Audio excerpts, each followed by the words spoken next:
नमस्कार दोस्तों। Indian polity का हम लोग एक बहुत ही खास टॉपिक इस वीडियो में क्लियर करने वाले हैं, जिसका नाम है लोकसभा अध्यक्ष। दोस्तों, इस टॉपिक से प्रश्न बार बार पूछे जाते हैं और ये टॉपिक इतना इम्पोर्टेंट है कि आपको वीडियो देखने के बाद ही पता चलेगा। और इसमें जितने भी प्रश्न को हमने इंक्लूड किया है सारे इंपॉर्टेंट है। उम्मीद करता हूँ कि वीडियो को शुरू से अब अंत तक जरूर देखिएगा, क्योंकि हो सकता है कि मान के चलिए इससे यदि प्रश्न आपके एग्जामिनेशन में पूछे जाएंगे तो आप बिल्कुल सही तरीके से टिक करके आएंगे और इससे बाहर दोस्तों पूछे जाने की संभावना बिल्कुल नहीं है। तो आज का टॉपिक हम लोग देखिए स्टार्ट करते हैं, लोकसभा का अध्यक्ष। दोस्तों, चैनल पर यदि नया है तो चैनल को सब्सक्राइब जरूर कर लीजिएगा। चलिए शुरू करते हैं। लोकसभा अध्यक्ष का चुनाव कौन करता है? बहुत ही खास इंपॉर्टेंट प्रश्न है। तो देखिए, लोकसभा अध्यक्ष का चुनाव कौन करता है? सही उत्तर है ऑप्शन ए, लोकसभा के सदस्य। जो लोकसभा के सदस्य होते हैं वो लोकसभा अध्यक्ष का चुनाव करते हैं। ठीक है, इसका पब्लिक के बीच चुनाव नहीं होता है। तो पहला प्रश्न क्लियर हो गया। आगे प्रश्न की ओर बढ़ते हैं। लोकसभा के स्पीकर का निर्वाचन होता है। सही उत्तर है ऑप्शन बी, लोकसभा के सभी सदस्यों द्वारा। देखिए, लोकसभा का जो स्पीकर होता है उसका निर्वाचन होता है लोकसभा के सभी सदस्य के द्वारा। ठीक है, जरूरी नहीं है कि किसी एक खास पार्टी के द्वारा इसका चुनाव किया जाएगा फिर निर्वाचन किया जाएगा।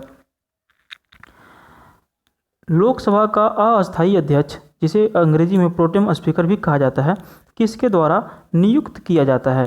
तो लोकसभा में जो प्रोटेम स्पीकर जो नियुक्त किया जाता है वो किया जाता है राष्ट्रपति के द्वारा। ऑप्शन डी यहाँ पर सही है। अगला प्रश्न है, लोकसभा अध्यक्ष निम्नांकित में से किस रूप में शपथ लेता है? सही उत्तर है ऑप्शन बी, लोकसभा के आम सदस्य के रूप में लोकसभा अध्यक्ष जो क्या करते हैं, शपथ लेते हैं। दोस्तों, आपने भी शपथ सेरेमनी यदि देखा होगा तो उस टाइम क्या होता है, लोकसभा अध्यक्ष को वहाँ पे शपथ नहीं दिलाया जाता है। ठीक है, तो इसीलिए इनका जो शपथ ग्रहण होता है वो आम सदस्य की तरह होता है। अगला प्रश्न है, लोकसभा अध्यक्ष को पद की शपथ ग्रहण कौन कराता है? सही उत्तर है ऑप्शन डी, शपथ ग्रहण की आवश्यकता नहीं होती है। जिस तरह से सभी जो मंत्री बनाए जाते हैं, मान के चलिए जो गृह मंत्री बने, प्रधानमंत्री बने, जो वो शपथ लेते हैं उस तरह से शपथ ग्रहण इसका समारोह नहीं किया जाता है। ठीक है, तो यहाँ पे सही उत्तर इसका क्या होगा, शपथ ग्रहण की आवश्यकता नहीं होती है लोकसभा अध्यक्ष को। ठीक है, इस प्रश्न को जरूर याद कर लीजिएगा। अगला प्रश्न है, लोकसभा अध्यक्ष अपना पद कब खाली करता है? सही उत्तर है ऑप्शन सी, अगली लोकसभा के गठन के बाद। मान के चलिए अभी जब 2024 में जब चुनाव होगी तो उसके पहले, जब चुनाव हो रही होगी उसके पहले ये क्या करेंगे, लोकसभा अध्यक्ष का अपना पद खाली नहीं करेंगे। जब चुनाव हो जाएगी, जब सरकार बनने लगेगी, उस टाइम ये अपना पद को छोड़ेंगे। ठीक है, चलिए दोस्तों, अभी वर्तमान में लोकसभा अध्यक्ष कौन है यदि आपको पता है तो आप हमारे कमेंट बॉक्स में जाकर कमेंट कीजिए। जो पहले कमेंट करेंगे उसका अगले वीडियो में नाम हम बता देंगे लोगों को कि इन्होंने भाई कमेंट किया था। ठीक है, तो यदि आपको पता है तो कमेंट जरूर कीजिएगा। अगला प्रश्न है, लोकसभा अध्यक्ष अपना परित्याग किसको देता है? सही उत्तर है ऑप्शन डी, लोकसभा उपाध्यक्ष को। देखिए, लोकसभा अध्यक्ष को यदि अपना त्याग पत्र देना है, परित्याग करना है अपने पद को, तो वो लोकसभा उपाध्यक्ष को अपना पत्र सौंप सकते हैं। लोकसभा के अध्यक्ष को किस प्रकार पद से हटाया जा सकता है? तो देखिए, इसको पद से हटाने के लिए लोकसभा के सदस्यों द्वारा साधारण बहुमत से संकल्प पारित करके इनको पद से हटाया जा सकता है। किनको? लोकसभा अध्यक्ष को।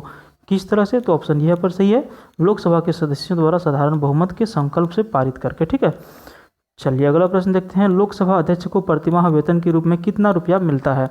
तो जो लोकसभा अध्यक्ष होते हैं उनको वेतन दिया जाता है कितना? सही उत्तर है ऑप्शन डी, 4 लाख प्रत्येक मंथ। ठीक है, प्रत्येक महीना 4 लाख रुपया लोकसभा अध्यक्ष का सैलरी है। निर्णायक मत देने का अधिकार है। तो देखिए, यहाँ पे निर्णायक मत देने का अधिकार जो है किसको है? सही उत्तर है ऑप्शन डी, लोकसभा अध्यक्ष को। अब आपको हम बताते हैं निर्णायक मत, आपको खैर पता ही होगा। मान के चलिए किसी एक मुद्दा पे बहस हो रहा है और यहाँ पे दोनों तरह से यहाँ पे वोटिंग किया जाना है। ठीक है, मान के चलिए इधर से भी वोटिंग हो रहा है, इधर से भी वोटिंग हो रहा है। यदि मान के चलिए ये यहाँ पे टाई हो गया, एक यानी कि इधर से भी 10 वोट आ गया और इधर से भी 10 वोट आ गया, और ये जो मुद्दा है यदि यहाँ पे टाई हो गया है तो निर्णायक मत देने का अधिकार है लोकसभा अध्यक्ष को। ये जब चाहेंगे लोकसभा अध्यक्ष जो है इधर भी वोट कर सकते हैं चाहे इधर भी, ये अपना मत जिधर देना चाहेंगे अपना मत दे सकते हैं। इसी को कहा जाता है निर्णायक मत। ठीक है, अगला प्रश्न है, लोकसभा के अध्यक्ष को। सही उत्तर है ऑप्शन बी।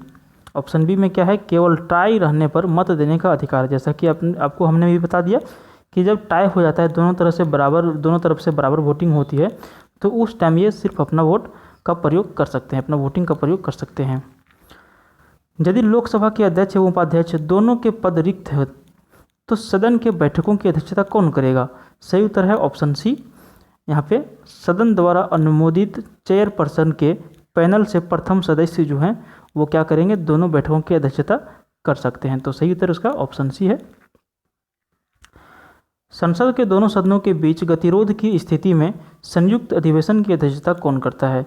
सही उत्तर है ऑप्शन डी, लोकसभा अध्यक्ष। देखिए, संसद के जब दोनों सदन राज्यसभा और लोकसभा के बीच जब कोई गतिरोध होती है उस स्थिति में संयुक्त अधिवेशन की अध्यक्षता करने का जो पावर है वह लोकसभा अध्यक्ष को, लोकसभा अध्यक्ष उस टाइम अपनी अध्यक्षता करते हैं। अगला प्रश्न है, लोकसभा में किसी विधेयक को धन विधेयक के रूप में कौन प्रमाणित करता है? देखिए, लोकसभा में कौन सा विधेयक धन विधेयक है, ठीक है, उसको प्रमाणित करने का जो सिर्फ और सिर्फ पावर है वह लोकसभा अध्यक्ष को, लोकसभा अध्यक्ष ही ये प्रमाणित करते हैं कि ये धन विधेयक है या फिर क्या है। ठीक है, चलिए अगला प्रश्न की ओर बढ़ते हैं। निम्नलिखित में से समिति का पदेन अध्यक्ष लोकसभा अध्यक्ष होता है। तो यहाँ पे देखिए 4 समिति का नाम दिया गया है, तो देखिए इसका पदेन अध्यक्ष कौन होता है? सही उत्तर है ऑप्शन सी, नियम समिति के पदेन अध्यक्ष जो होते हैं वो होते हैं लोकसभा के अध्यक्ष होते हैं। ठीक है, अगला प्रश्न है 16 नंबर प्रश्न, लोकसभा के महासचिव को नियुक्त कौन करता है? सही उत्तर है ऑप्शन बी, अध्यक्ष। लोकसभा के जो महासचिव का नियुक्त होता है वो अध्यक्ष करते हैं। ठीक है, चलिए अगला प्रश्न की ओर बढ़ते हैं। इसका निर्णय कौन करता है? इसका निर्णय कौन करता है कि कोई विधेयक वित्त विधेयक है या नहीं? तो ये जो पावर है ये पावर है लोकसभा स्पीकर के पास। लोकसभा स्पीकर ये डिसाइड करते हैं कि ये कोई विधेयक जो लाया जाता है उस विधेयक के बारे में कि ये विधेयक वित्त विधेयक है अथवा नहीं है, उसका पावर सिर्फ और सिर्फ लोकसभा स्पीकर के पास है। निम्नलिखित में से कौन सा लोकसभा अध्यक्ष के अधिकारों में नहीं है? 4 ऑप्शन दिए गए हैं, तो इनके अधिकार में कौन सा नहीं आता है? सही उत्तर है ऑप्शन सी, वाद विवाद एवं मतदान में भाग लेना। बाकी यह जो है यह निश्चित करना कि कोई विधेयक धन विधेयक है अथवा नहीं, ये इनका पावर है या फिर इनका ये विवेक से अपना काम कर सकते हैं। अगला है सदन की कार्यवाहियों व प्रक्रियाओं का कार्य संचालन करना, ये भी इनका अधिकार है। और सदन की समितियों में सदस्यों को नियुक्त करना, ये भी इनका अधिकार है। लेकिन ऑप्शन सी यहाँ पर जो है वाद विवाद एवं मतदान में भाग लेना, ये इनका अधिकार नहीं है। मान के चलिए किसी सत्ता पार्टी वाले या फिर विपक्ष वाले, देखिए यहाँ पे जब क्या होता है, बहस जब होती है तो ये किसी तरफ से बोल नहीं सकते हैं। ठीक है, या फिर मतदान भी देने का अधिकार इनको नहीं है, सिर्फ और सिर्फ टाई के जगह में छोड़ के। चलिए अगला प्रश्न देखते हैं। भारत में लोकसभा का अध्यक्ष क्या होता है? सही उत्तर है ऑप्शन सी, निर्वाचित किया जाता है। भारत में लोकसभा अध्यक्ष जो होते हैं वो निर्वाचित किए जाते हैं, मनोनीत नहीं किए जाते हैं, चयनित नहीं किए जाते हैं, फिर नियुक्त भी नहीं किए जाते हैं, वो किए जाते हैं निर्वाचित। संसद के दोनों सदनों के संयुक्त अधिवेशन को कौन बुलाता है?